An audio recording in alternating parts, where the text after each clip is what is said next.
Walk up in this bitch like, yeah, I'm really him. Talking my shit like, bitch, I'm really him, on God. Walking this bitch like, yeah, I'm really him. Talking my shit like, bitch, I'm really him, I'm the realest from my city, that's on my knee, Ladies and gentlemen, welcome back to The Rush. It is your boy, Maxx Crosby. I'm here with my brothers, Brogan Roback, Darian Terrell. We are here. The coast is clear. He's drinking some Zen water. Big shout out to Zen water. Shout out Zen. Shout out Zen. Anyways, what a weekend, boys. I mean, games were incredible. Mm-hmm.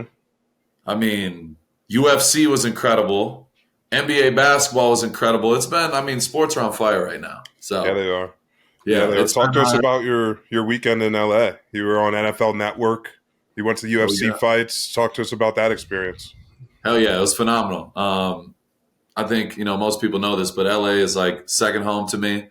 It's a place where I got sober, so it holds a special place in my heart. So every time I get to go out there, it just it feels right. You guys, got to experience that. Darian, we made you an LA believer, after our last visit. Maybe we're going in the right direction at least. Right direction. Take the traffic out of it, and I think we'll get D forever.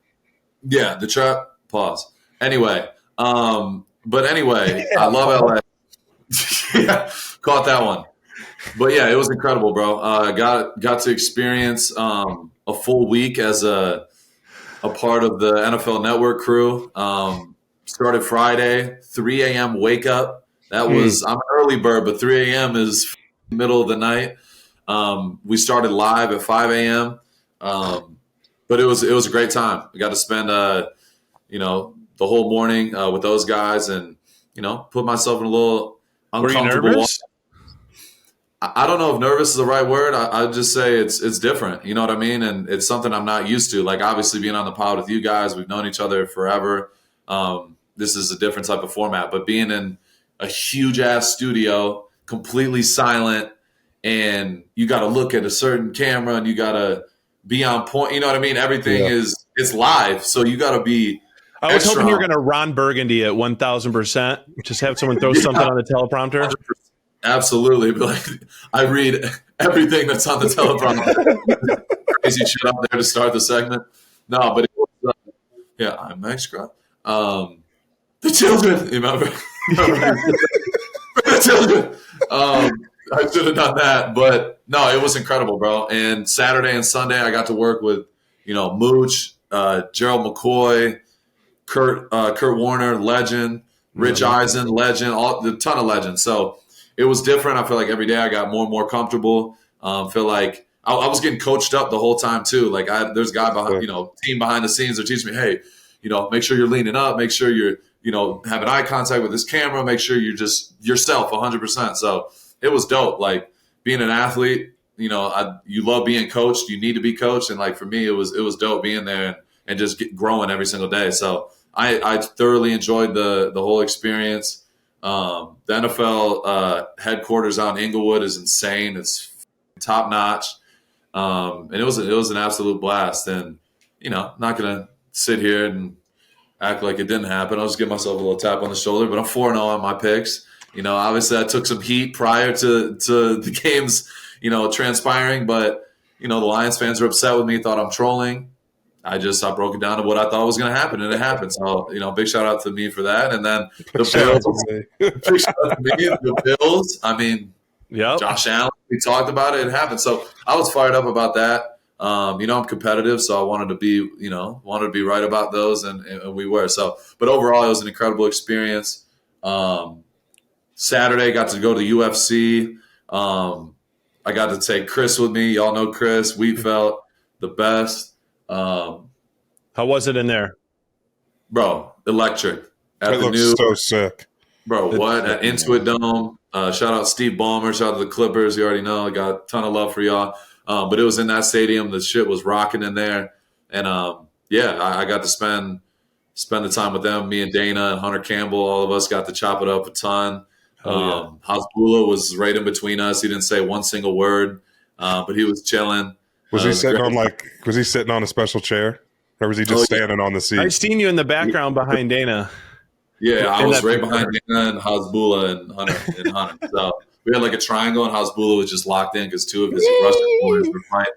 So it was great. But yeah, the experience was incredible. Yeah, the fights were incredible. And Wait, overall, it was an incredible day. UFC has like the most celebrity filled events out of any sporting event. I swear to God. I feel like we talked about that before your first time going, right, D? We're like, you're going to see anybody or in everybody like at this event, and they're all so close. And that's the cool thing about UFC is you can literally intermingle in between the fights, and then when the fights are on, everyone's obviously locked in. But I mean, dude, it's 20 minutes at least, probably in between fights, if not longer sometimes. And it's so many people there. Dana does an unbelievable job with that. That's why I feel like, Max, you could probably agree, but Power Slap, we all went to that together. That was basically an influencer event.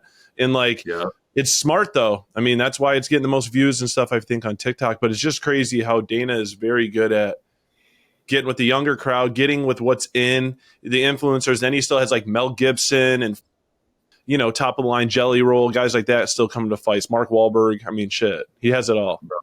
Top of the top. Like, and everyone mutually respects Dana. And you know what I mean? Yeah. And Dana always looks out, and it's, you know, that's why Dana's so great at what he does, because he knows it's a relationship.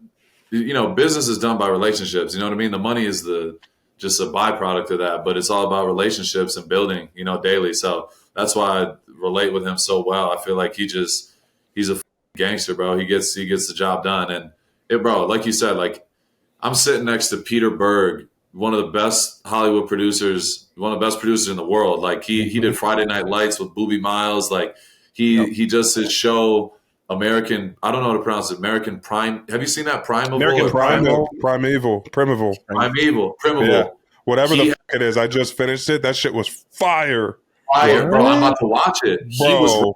He was telling me about it. He's like 10 days in a row, #1 on Netflix. He goes, he showed me the shit. And I'm like, this shit is cold. And ironically, his shit. Bro, he was. He's like, he was humble. Like, he was humble as hell. And bro, we talked damn near the whole time. And like, just having that connection. And we locked in. Like, he was dope as you know, Mel Gibson. I've been with Mel Gibson a few times at fights. He comes up to me, chopped it up with me. Bro, Kevin Costner. I'm talking to Kevin Costner. That shit was legendary. Weirdly enough, Aaron Rodgers came up to you when we were at the fight. I don't know if I'm allowed to say this, but I'm going to say, he kept saying, when are you going to give me Devontae back? And that was before this season. So I know, ironically, but that shit was crazy. But just, the connections you make there and just the people, everyone, like, Dana is so big on like energy and like having actual good people around. He really takes the time to like have those relationships. And if somebody's a douchebag, you know what I mean? If someone's not really a genuine person, like he doesn't really like having those type of people around, no matter how big you are. So he's really selective on that end. So all that you guys have been there, like the energy is just always right at those events, and they just do such a good job. So yeah, it was a blast, bro. I had so much fun. I wonder if his kids help him out, if his sons help him out with like keeping him in the loop with like Nelk Boys, and obviously they're full send people as well. But I'm just shocked that he knows and can keep up with people that are a lot younger. So I'm just curious if his sons or anybody has anything to play. But they probably all reach out to Dana. So there's probably no way for him to not meet any of these people. Mm-hmm. Yeah, I think it's a mixture. It's a mixture of, like you said, getting the younger crowd involved and also having like some real heavy hitter legends like that he connects with. Like, bro, when I told y'all about like Jared Leto, like it's the most random thing ever. I had no idea. I'm like, Jared Leto, like the dude is, I like, you know what I mean? He's a different cat. Like if you didn't know him, you'd be like, what the, like, what's going, what is this? You know what I mean? Bro, he flew back with us. Like when we went to that London card, he was on the PJ back to London with us. He was, bro, one of the most knowledgeable UFC dudes I've ever met.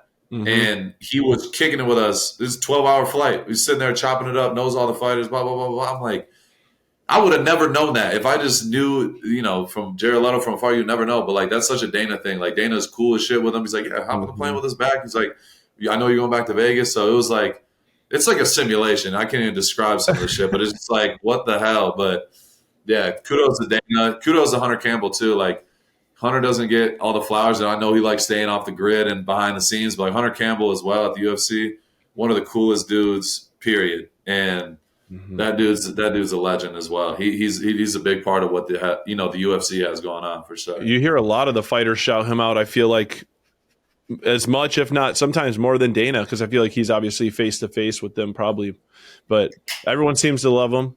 So it's no surprise there. We got to get him on the show. I know we worked on it last year, but like you said, behind the scenes, we'll work on it. He's done a podcast ever, never done anything. And so I told him, like, if you're going to do it, you're doing mine. So that's we're going to make that happen with that. Yes, that's all right. It could be 20 years from now, but as long as we know it's his first, we'll be locked in then on that. But hey, which one was your favorite show you were on NFL Network this weekend? And then just to follow up on that, you're always studying. It's just like football. You look at a guy when you're in practice, when you get into the league, you're like, I want to emulate his game, or I with that the way he plays. Who was on the show that you're like, they're pretty good at doing this? I could see myself trying to, go my own lane, but also kind of take away what they got as well. Anybody? Yeah, honestly, yeah. So to answer your first question, the show I enjoyed the most, I mean, it's almost impossible to say. Like, they were all different in their own, you know what I mean, in their own different versions. So honestly, I enjoyed all three of them. So I can't really say which one is my favorite. You know what I mean? They're all different experiences, but I would say, God, they're all so different. Like, Kurt is such an OG and such a legend. Like, you know what I mean? The fact that he just, like, such a good dude and respectful as hell, like, is a strictly, like, all football guy. Like, sitting and be able to pick his brain and talk with him was amazing.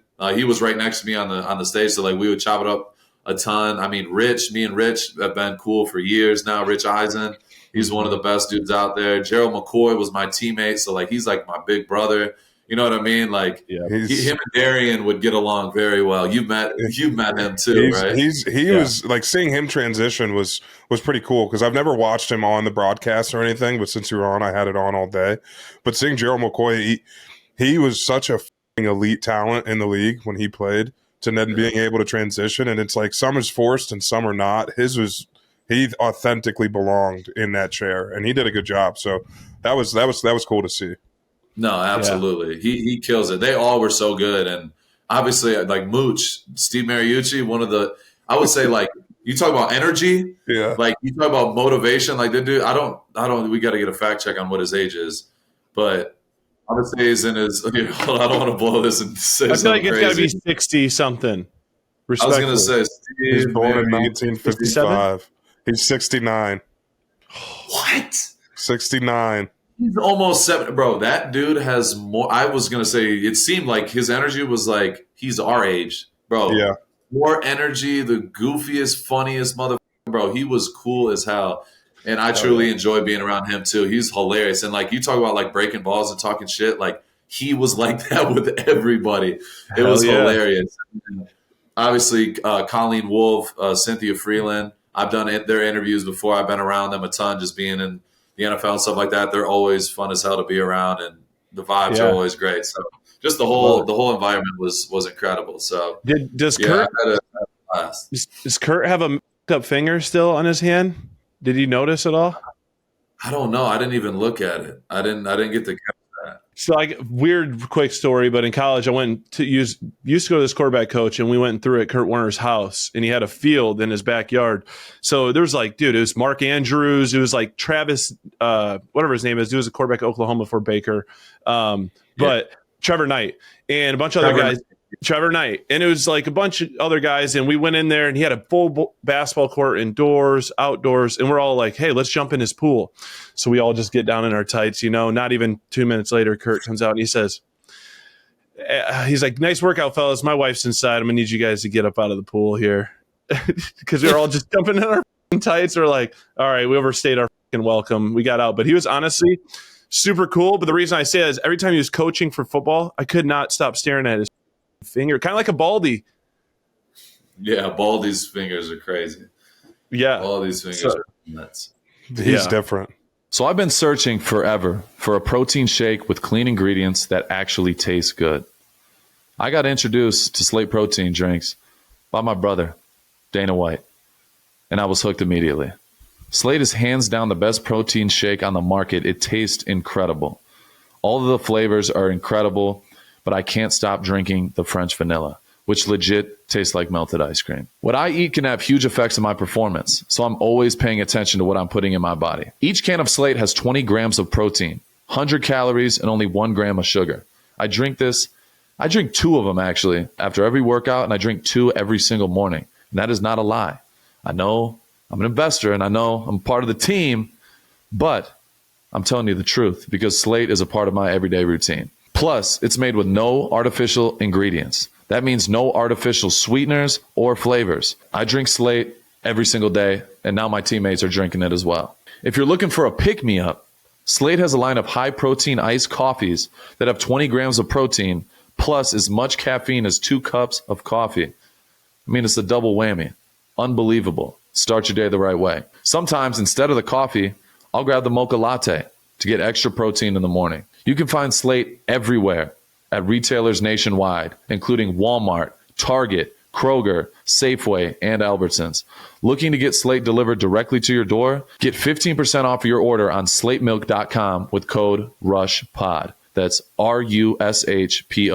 Go get that right now. Slate Milk, best protein shakes in the game. With that happening, if you were there just a couple days longer, you could have been on there for the conversation of Ben Johnson going to the Bears. What are your thoughts on that one? Yeah, I mean, it's funny because I did they had the one-on-one segment on Sunday where it's just me and Rich, or I think it's Saturday. It was just me and Rich, and they're like, "We're gonna hit you with some hard-hitting questions." I'm like, "Shit, hit me with it." And they're asking questions. At that time, it was like from the outside world, it was, everybody seemed like from the fans, the beat writers, from around the league, Adam Shep, like the biggest of big, everybody, it seemed like this is a slam dunk that it's going to be Ben Johnson. Clearly that wasn't the case. Not sure what happened. Not sure how true everything was, whatever. But it was, I'm not going to lie. I was surprised. It caught me off guard. It seemed like everything was trending in that direction. So, I mean, we'll see. I mean, at the end of the day, like I said, I'm focused on where my feet are at, getting healthy, controlling what I can control, and we'll see what all happens, just in general. So, it was definitely a little curveball. I wasn't expecting that. What's this do for you guys now? Are you involved actively in the conversations, in the interview process? Are you consulting with the Raiders? Like, where do you kind of stand throughout this process? Because I asked this because I know during Brogan and I were talking about it during the Lions game, right? The other announcer mentioned something to Tom Brady about the process, and it was like just kind of hush hush, right? So, what's your role in this the coaching search, and are you even involved at all?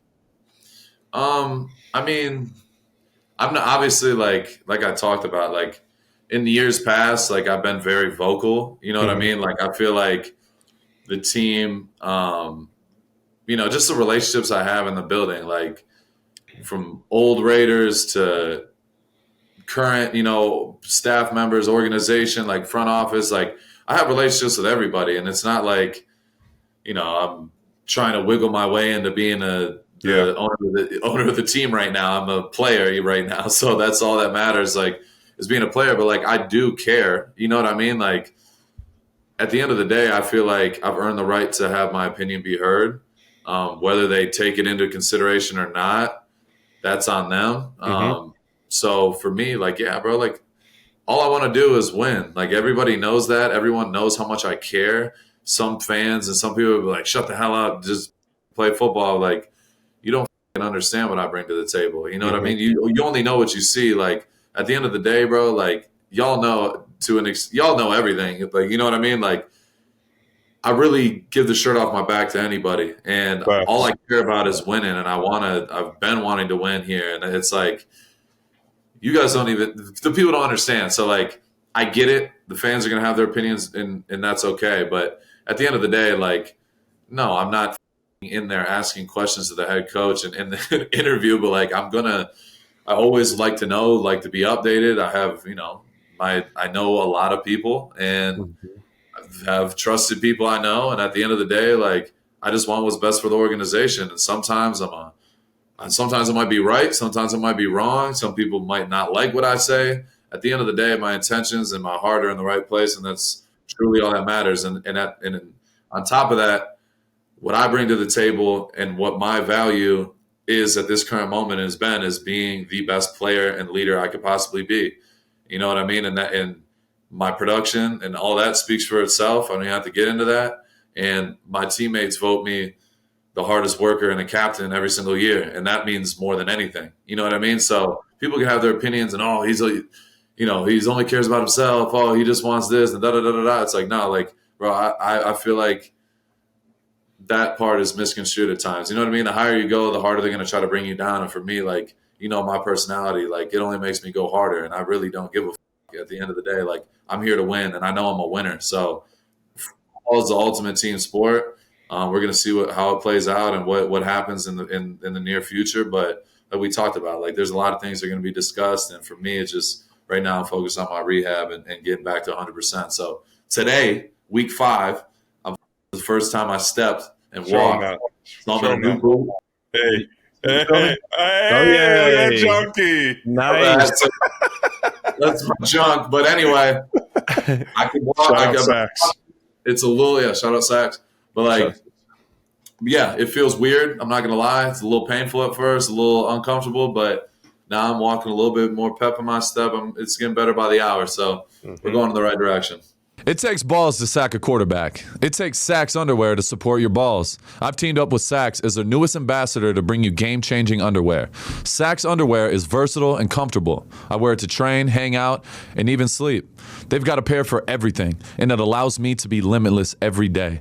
Use my code, TheRush24, for 15% off at Sax.com. Sax underwear with the ballpark pouch changes the game, period. Obviously, I mean, you can choose to answer however you will, but do you feel like for coaches around the league, not saying this isn't like a destination nobody's looking for, because it's Las Vegas Raiders, it can't get any more prestigious than that. But my question really is, do you feel like coaches are shying away because they don't know, like at the quarterback position, which is the most important position, what the answer is there right now in Vegas? Like, do you think that has anything to do with it, or even Ben Johnson for that matter? Or do you just think it's something outside that nobody else really knows? Or I can't, I don't know. I don't know that answer, especially with the Ben Johnson thing. Like, that's a great question. You know what I mean? I don't know. I don't know if that had something to do with it or whatever, but you can only speculate. I'm not, until it's in proven letters, I don't think anybody's ever going to officially know.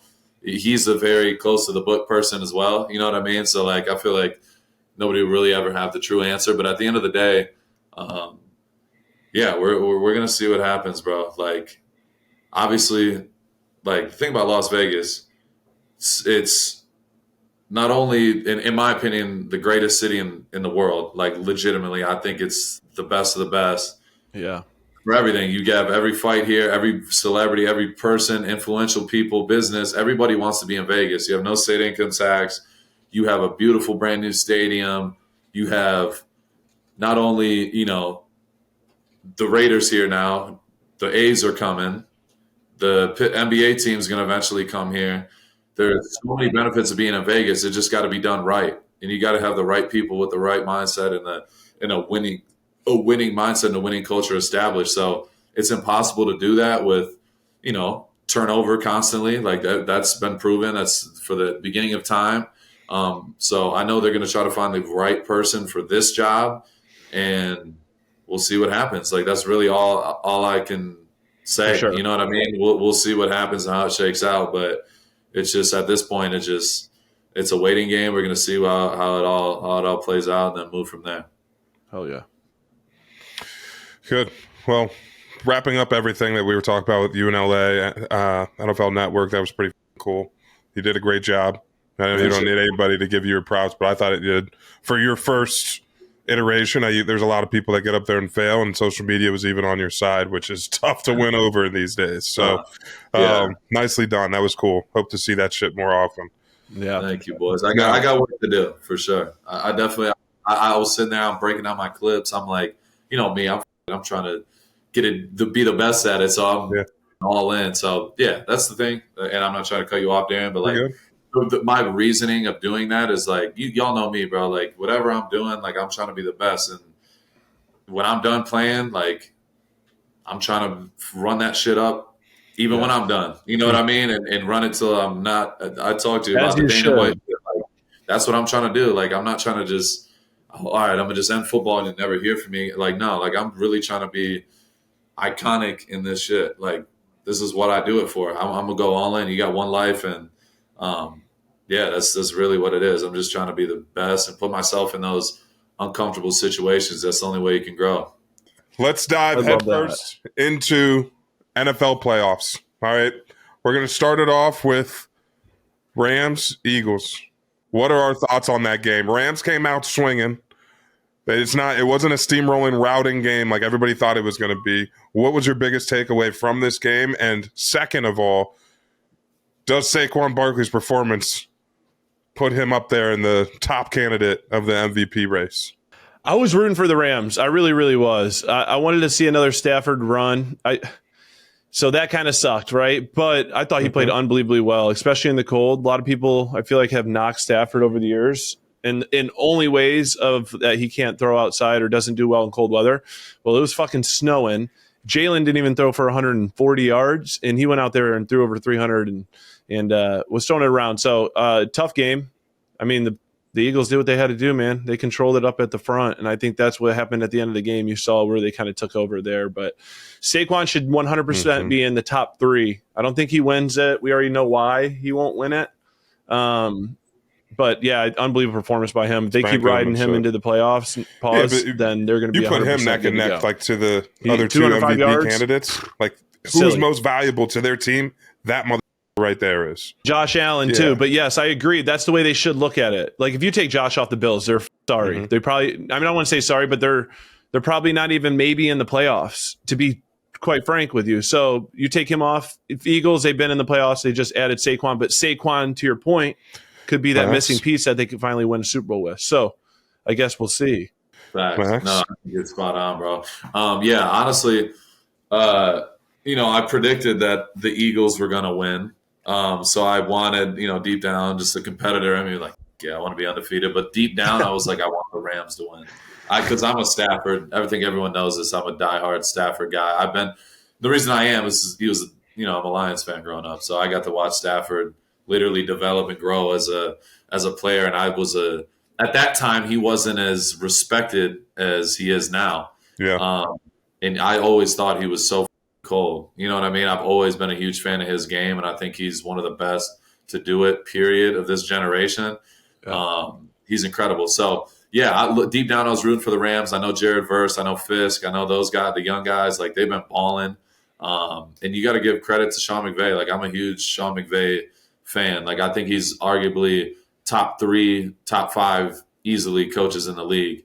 Just to what he does with those teams. Like, nobody thought the Rams would be in that position this year. They really had the Eagles on the ropes. And that game looked like it was over. Then all of a sudden, boom, boom, boom, go down the field, score, get a stop. And literally, if they protect Matthew Stafford better on that last drive, I think he would have closed the season out low key. So yeah, it was an incredible game overall. 2 good ass teams, and Philadelphia, man, their front is scary. And the fact that Saquon ran for 200 last time, and everyone and their mother knew they were going to run that motherfucker with Saquon in the cold, and he still got 200 is crazy. And that's a credit to that whole line. It's not just Saquon. Obviously, Saquon is generational. Nothing getting taken away. He's an MVP, arguably the MVP. But that whole line has been incredible, and they're super well coached up front on both sides, and you could see it. So, yeah, I think it's going to be. I'm sticking with my prediction. I think the Eagles are going to win the whole thing. Oh, now does Jalen Hurts coming out and only throwing for under 150 yards help Saquon's stance of being valuable? And Brogan, let's talk to him about the quarterback perspective. Is that a concerning thing for Jalen Hurts to throw under 150, or are we going to knock this one up to the weather? I feel like we got to knock it up to the weather. Just because I say that because Josh Allen only threw for 127 yards. And if I was going to chop Jalen down for this, I'd have to do it to Josh as well, even though they didn't need to throw the ball a whole lot in the Buffalo game, right? They were pounding the rock, got some turnovers, and they were already in good field position. So, but this is the thing. Josh, we know, can turn it on and throw it that many times. Jalen can too, and he's got the weapons to do it. He's got Devontae, he's got AJ. He can throw it out of the backfield to Saquon, who can take any screen at any moment, right? and Goddard and plenty others. But I don't know. We're going to have to see, but I feel like his passing in general has just been, I think that's why A.J. Brown and him had the issues early in the year. I just don't think it's where they probably really want it to be, but he's paid. He's their leader, and he does a lot of other good things for them, but he's got it, though, for more than that, I think, if they want to win the whole thing, to Max's prediction. Yeah, no, I definitely I agree, bro. Like, at some point, he's going to have to make some big throws and big moments, and that's going to come here soon. Obviously, you keep relying on the run game. That's what's got them there, and I think it's smart. They're not having an outer body experience like, oh, we need to get Jalen and get him going. But like, no, just let it play out how they're doing it. They're winning football games. They're dominant on the offense and defensive line. But yeah, at some point, like, Jalen's going to have to make some big throws. And like you said, it's the cold. It's a tough environment, but at the same time, like, Josh Allen had the same thing. But Josh went out there, ran for 2 touchdowns. He used his feet a lot. They were just the way they coached that game. They did it the right way. But we'll talk about that next. But at the end of the day, I think Philly just keeps sticking what they do. They cannot, they're doing a great job at handling the ball. They're not turning the ball over, and they're taking the ball away. And that's what's going to win you games. So I think they're doing a hell of a job. And just talent-wise, that whole roster is loaded. They're ridiculous. They have all pros on all 3 levels. I mean, on the back end, they got Darius Slay. They got Quinyon Mitchell, one of the best rookie corners in the league. They got Zach Bond, first-team All-Pro linebacker. They got Jalen Carter. They got Josh Sweat. They got dudes. And then offensive line, Lane Johnson and Jordan Mailata, 2 pro tackles. They got Landon Dickerson, All-Pro guard. They're just loaded, bro. Top to bottom, All-Pro running back, Pro Bowl quarterback. They got A.J. Brown, All-Pro receiver. They got Heisman-winning receiver Devontae Smith as their number 2. Like, bro, complete roster-wise, they're a problem. Howie Roseman's goated for that shit. Because I agree. He's built great rosters for a long time, bro. Yes, and he's aggressive in this. I mean, we've all talked about this, but he's aggressive when he already has players. Like, they'll go in and everyone will literally grade the Eagles. Oh, you guys are the best. You had the best draft out of any team. And then right outside the draft, he'll go snag someone that is a huge, like, Saquon and, like, be like, how the can they even do that? It makes no sense. But he is aggressive, which to leads to my next point. If the Eagles do lose, this guy's been getting heat all year. Does Sirianni get fired? Is he on the hot seat, especially with the roster like that? Or do you think it's just bullshit? I personally think it's bullshit. They win this many games. They get this far. It's hard to win the NFL. Yeah, no way. I think there's no way. They're back in the NFC Championship. He's already, taken them to a Super Bowl. His winning percentage is the highest in the league since he's got in. Yeah, I mean, he's a good coach. I mean, there's obviously some weird. The culture's weird over there. You know what I mean? You hear all these rumors and over and over again. Like, sometimes I'm not. He's a weirdo, but like, when there's smoke, there's typically a fire. I don't know what that dynamic is, but it works. When you got guys that are that talented, I mean, they got a lot of strong ass personalities over there. But the fact that he keeps it together and they go out and keep performing, I mean, you got to give him a little bit of credit. So I'm not inside that building. I don't know all the ins and outs, but like, they're winning football games. That's for sure. So. Yeah, that's crazy talk. There's no way. I mean, you make it to the NFC Championship, you can't fire a coach like that. I agree. You know who else is winning some football games right about now? Is the Washington Commanders. Yeah.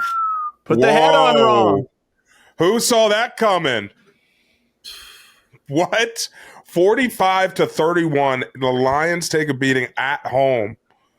I mean, somebody might have predicted it. I won't give him any flowers. I won't give him too many shout outs because he was doing it on TV. Mm-hmm. But I did not see that one coming in that fashion. I think that these were all good matchups, but I did not see it in that fashion. Was it 5 turnovers from the Lions? Yes. 5. Uncharacteristic as all get out. Yep. I agree. I'm just going to tell you here. For the first time, it's not Dan Campbell's fault. Actually, last year was Dan Campbell's fault. This year, okay, I don't see it, and I don't want to blame Aaron Glenn either because the defense did not do shit. Right? They only got one.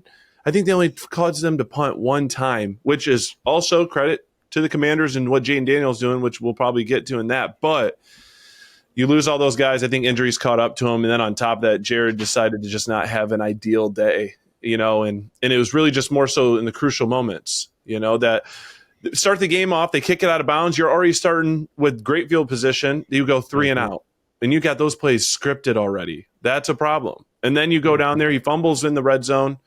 Then his pick before half, they needed points down 10. You take a field goal, if anything, because you're already playing defense when you come out of half, and then they get a stop finally out of half, but they're still down 10 points. And then, the rest is history. Obviously, Ben Johnson, speaking of which, I'm sorry, terrible timing to run the trick play to let Jamison Williams, who's a freak of nature, unreal talent, going to be an unreal receiver, but probably when you run that play in practice, you're like, hey, let's throw it away or tuck it and run. Just don't throw a pick. But this is no offense to Jamison Williams. He's just young. He's going to learn from it. But in that moment, that's a lot of trust to put in a guy like that. I would like to see Amon-Ra, if you really are horny enough to run that play, let Amon-Ra throw the ball. Because he can make the decision of like, I should probably protect it. It's just what comes with it. Or just don't run the play and go get some points. That's what I think, and that's my 2 cents. Yeah, no, I like your points. I mean, you're spot on. The Lions, 5 turnovers, doesn't matter where the you play. You could be home, you could be middle school, it doesn't matter. You're not going to win having 5 turnovers. If you're -5 in the turnover ratio, it's impossible. The thing about the Commanders, they capitalize every single time, and all the short and fourth and 2s, 4th and 1s, they converted. They try to run man, and that's a part of the reason why I thought, deep down, I was like, I'm kind of mixed. Like, I think, deep down, like, Detroit should win this game. Mm-hmm. But the reason why I believed in Washington is just the fact that stylistically, you look at Washington and Jaden Daniels, his ability to make plays and avoid the rush. If you're running man coverage all the time and you got a quarterback that can get busy and make people miss, that's a scary place to live in. And Jaden Daniels makes motherfuckers miss left and right.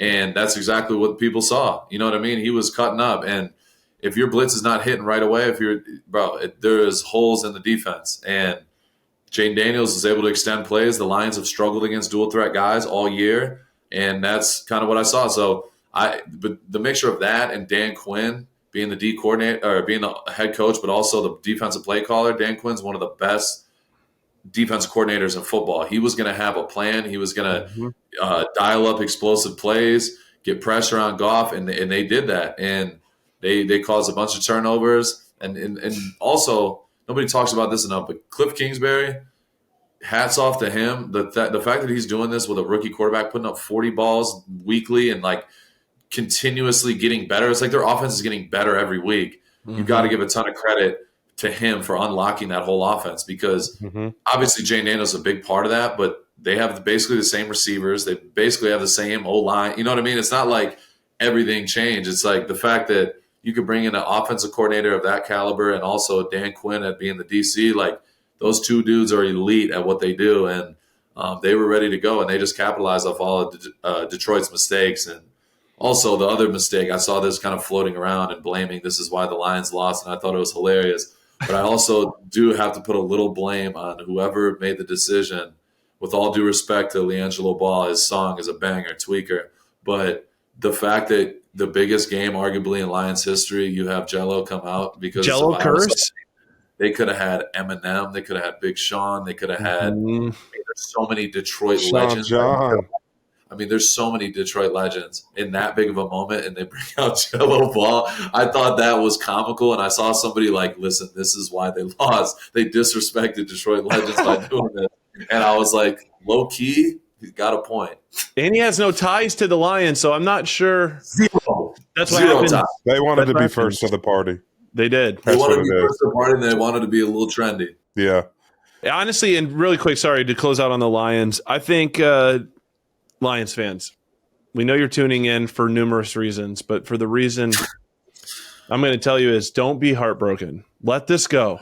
It's okay. It's okay. You be happy. Don't be the spoiled Ohio State fans we talk about all the time. You guys were not good for a very, very long time, and you back-to-back unreal seasons to be proud of. Don't go into this we deserved it mentality, all right? It's earned, never given, okay? It's and almost, I live here, and I know what it feels like, but I know There's going to be better days, and you guys are holding a lot of people. You got a lot of players there for the next 3-4 years. So let's just keep your chins up, trousers down, and have a great one. It's almost like Brogan has said this, and it's like he's opening the door, looking over to his left, and saying this directly to Gore. Like he had to tell her this last night or the other night after the game. Like, don't get greedy, Gore. Don't get greedy. Don't get greedy. Y'all were number 1 seed, 15-2. It's obviously disappointing, but don't get greedy, Gore. I mean, you can't get greedy. You can't get greedy. I feel for Detroit fans because it felt like, oh wow, this is really. But you got to earn it. This is our Lions. This is our year. We bleed blue. Yes, God, I love that guy. We need to get him on here. Maybe he can do a new theme song for our intro. Everyone does love the intro, by the way, and we love it too. But the boys are changing our intro song. So if you guys have some great ideas, actually drop them right now. This is a good time. Maybe Max gets on the mic and we do something special. Maybe we pay someone to do something special. I don't know yet, but we need your guys' thoughts. What if we get Big Justice and AJ in here? The Costco boys. The Costco boys. What's his name? Doughboy to do it. Shout out to Doughboy, legend. That's about Doughboy DT. It's just right in your neck of the woods. We might have to have him do it since Quavo doesn't want to do it. That's cool. I love. That's Quavo. Crazy. He's us basically. It's all good. It's all good. Anyway, call Gunna. Maybe he'll do something special for the kid. I gotta call him. All right, now we're gonna get into this next segment before we have to jump around. But we want to talk about the Ravens and the Bills. Okay, we haven't touched on this yet. Max, you were very vocal on what you thought about Josh Allen, what you thought about this Bills team. I personally said that this was going to be a better matchup than what we get for the Super Bowl. These are the two teams that everybody wanted to see face off. What are your thoughts on how that game went? Honestly, it kind of went. Obviously the snow played a factor, so we didn't know what the weather conditions were going to look like. Obviously Josh Allen wasn't able to go and just sling the ball around, and the guys couldn't hardly run routes out there, so that was definitely a factor. But you got to give a credit to Sean McDermott. I think they had the better game plan. I think their plan was, listen, we're going to control the game, control the clock, not turn the ball over, establish the run game, and mix it up and include Josh Allen in the run game. You know what I mean? And he was a big part of that as well. And he had 2 touchdowns on the ground. And I think they just didn't beat themselves. And that's why they won. They just didn't beat themselves. And you look at the Ravens, obviously Lamar at the end, like he clutched up. He had that big throw at the end. He did. He had a big throw at the end. He also had a dot Mark Andrews is wide open. He drops it to tie the game. But looking back, those 2 turnovers in the first half were critical. Mm-hmm. And I don't know what happened on the first one. He just launched it up to literally it's like a punt, threw a bad pick, and then also the fumble. Sometimes you got to just take the sack. You know what I mean? And that's what I love about Lamar as a competitor. But pause. Shout out to Sacks Underwear. But yeah, he just. That fumble was bad. You know what I mean? And Von off.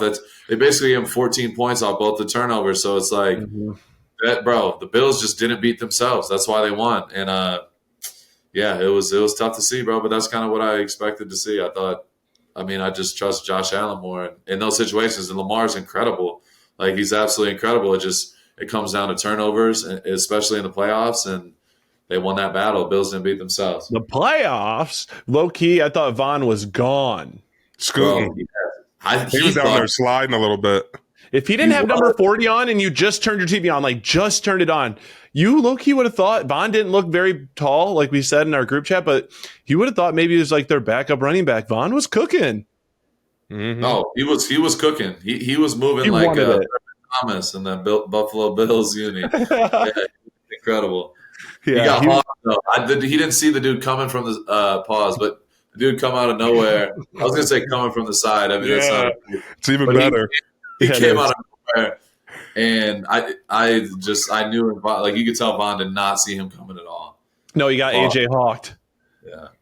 If this was an indoor game, do you think it changes the outcome, and how much of a shootout do you believe that game would be? Put that shit in the Georgia Dome. That bitch might have been 45-42. Low key. But that was still a great game, though. Classic. 2 snow games back to back. I think that shit was legendary. I'll take that all day. Yeah, I mean, for a viewer standpoint, you'd love to see it in every game like that, indoors, in a dome, perfect conditions, but it's football. And secondly, I feel like if you're going to be a Super Bowl champ, you have to show you're good all around. And if you can show you can win in certain, like if you got to pound the rock to win a game, you got to be physical, or your defense has to win you a game in the playoffs.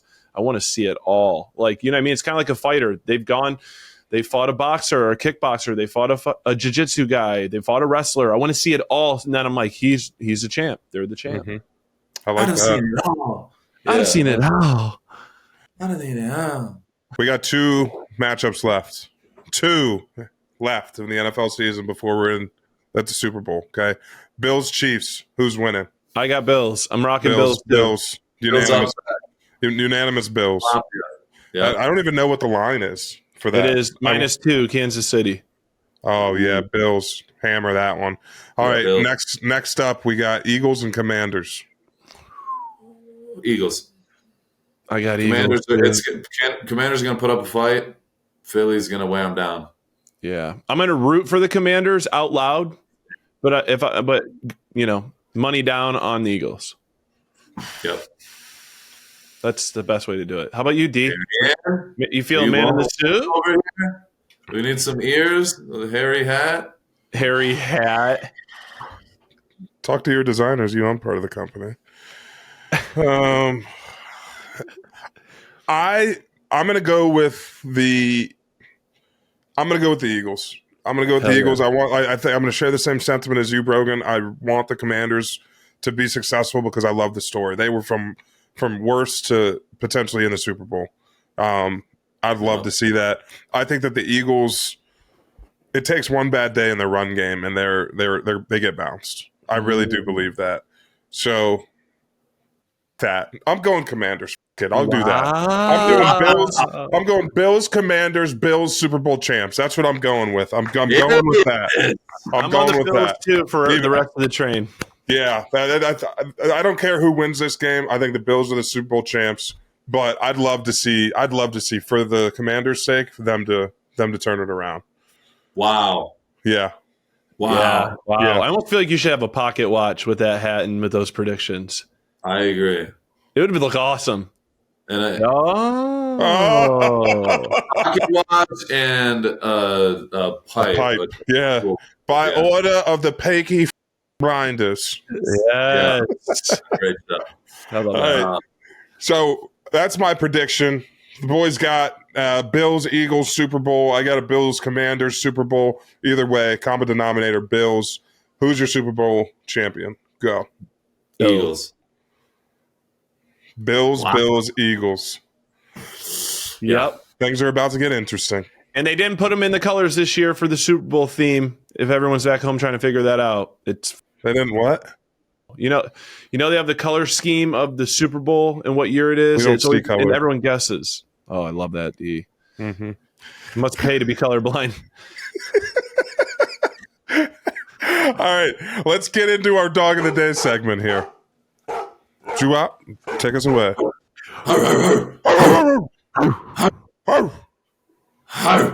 All right, this is who we're rocking with. It's pretty simple, pretty self-explanatory. There were definitely many candidates. Mm-hmm. I mean, from Jaden Daniels, Jalen Carter. I mean, Jared Verse talking a bunch of shit, goes in there, gets a 2-piece. I respected that, even though they lost. Matthew Stafford in the snow throwing for over 300, 2 touchdowns. He was slinging that motherfucker. Mm-hmm. But the guy I'm going with is Saquon Barkley. Saquon Barkley has not been a dog of the day. I don't know how he hasn't. Obviously, he's a running back, so, we've got to favor the defensive side of the ball over here.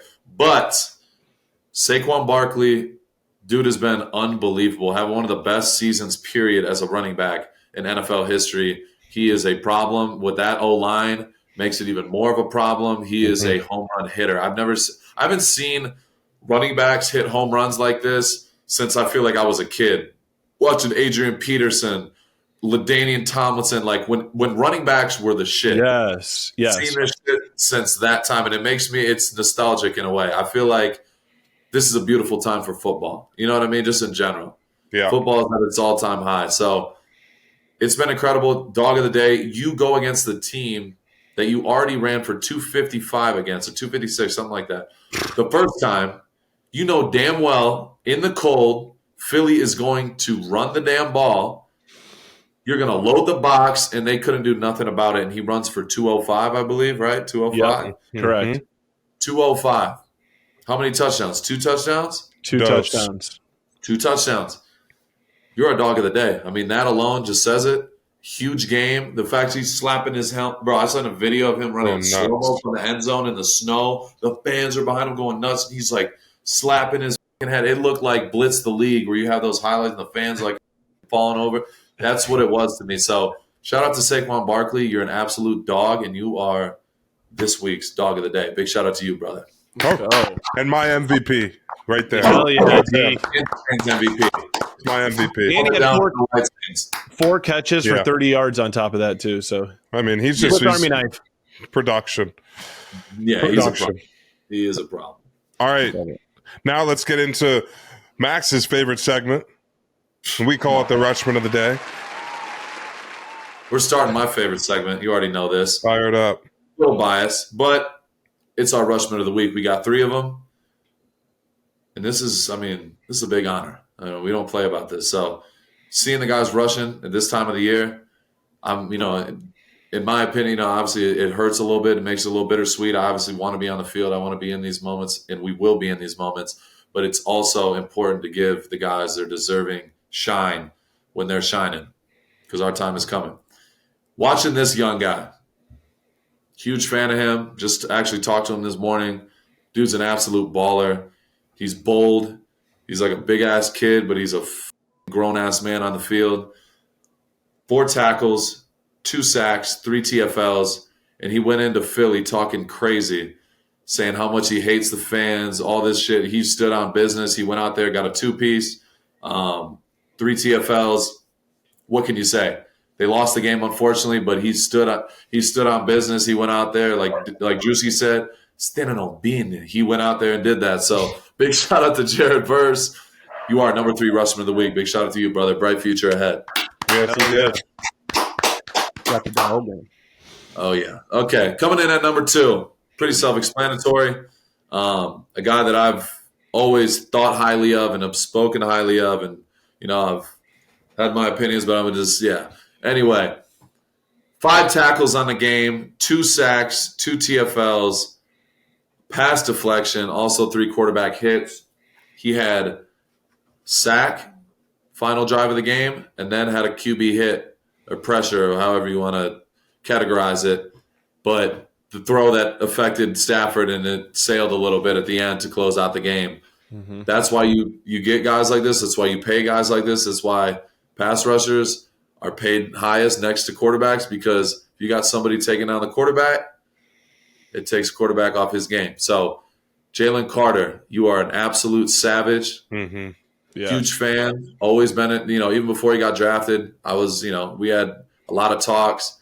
I wish nothing but the best for this dude, and then seeing the player he's becoming doesn't surprise me in the slightest. And he's only going to get better. This dude is a generational talent. He's a freak of nature, and he's only going to keep getting better. But keep balling, brother. You got 2 more.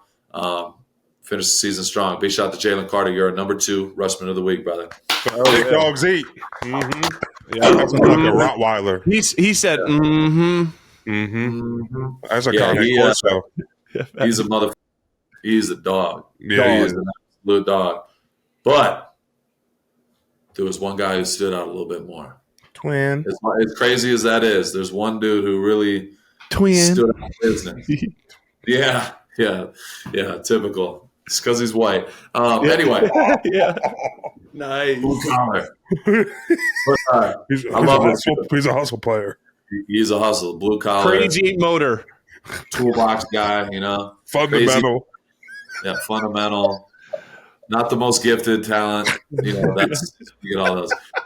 This dude, 5 tackles, 3 sacks, 3 TFLs, 4 quarterback hits. Huge game. Huge. I think he had 2 sacks in the fourth quarter, maybe 1 or 2. Mm-hmm. Dude was all over the place, flying around.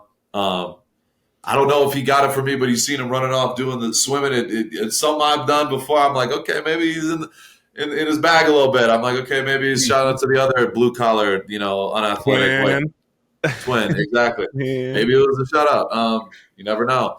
But anyway, big shout out to George Karlaftis. 3-piece in the playoffs. That is special. That's uncharted territory. So big shout out to you, brother. You're a dog. You're only getting better. Every single season you're getting better and better. I know you're a Chief. I hate you for that, but at the same time, I respect it. You're only getting better, and I see what you're doing on a daily basis. I know you're a worker. Everyone speaks highly of this kid, and he's only going to keep getting better. So big shout out to George Karlaftis. You are number 1 Rushman of the week. Big shout out to you, brother. Yeah. Congrats. We almost forgot it. I almost forgot it. We're going to drop 2 Rush Mail questions. Okay? Hopefully they're insane. You're going to see us. They're not crazy. We're not going to get to. We're already over our hours, so we're just going to do 2 good ones. They jumped out to me. First one wants to know, little baby Olive would like to know, what did you guys do for fun in Ipsy? Where'd you hang out? Oh, hey, where did we hang out? Where did we? River Rain, the double R's. Yeah. Maybe Cornell. Y'all were more Cornell early on. We were in the courts, but it was always 409. 409 Washington. I didn't even go over. I gave my swipes to DT and the boys for that was my monthly rental. Brogan lived on our couch. He didn't live in the dorms. He lived in their couch. Yeah. Max, it's like going through security at the dorms, and I didn't want to do that late at night. And hey, one thing about Ypsilanti, the nice part, the best thing about it, I can't hound this enough, is that it's right next to Ann Arbor. Doms too. I was going to say that. I knew you were going to say it, but it's right next to Ann Arbor because all we did was house parties. That's all you could do is sit on someone's couch, watch YouTube videos, or do whatever else you do on those time frames. But then we hit Ann Arbor, a little nightlife, a little, hippie extravaganza, if you call it, if you will, but whatever. That's what we did. Yeah, we held it down in Ipsy. I mean, from Brody's crib on Ballard to the volleyball, being right there next to it, having the old our spot with Amir. What's the carry out. What's the place? What's the name beer of it? spot? Yeah, it was like the corner market or some shit. Bodega. It's literally the Bodega Ipsy. That place is legendary, and I mean, our house, the football house, Doms. Football house, Doms. I mean, even for me, one of my favorite places was the Golden. What is it called? Golden Egg. Yeah, the Bomber.